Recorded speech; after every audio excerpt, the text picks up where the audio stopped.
Yes Mayor, po. ano to, personal.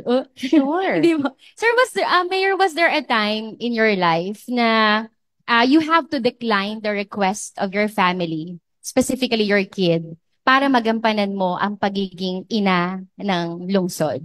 Ay naku, maiiyak ako. Marami po. Buti na lang may tissue. Sabi ko nga po, public service entails sacrifice. Ayan na.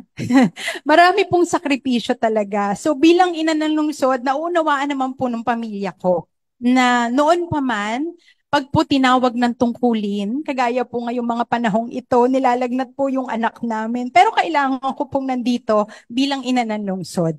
So, ganun po. May mga bagay talaga tayong kailangang i-sacrifice, pero um, kita naman po natin yung bunga. So, pagdating ng panahon, sabi ko nga po, paglaki ng mga anak ko, yung isa ko po panganay na, nakikita po niya ngayon na, mami, kaya naman pala. So, okay. So, nauunawaan. Buti na lang po at meron po akong family na understanding at may pamilya po ako na nauunawa ang lubos kung ano yung ginagawa ko at pangarap ko. At yun naman po ang mahalaga lagi.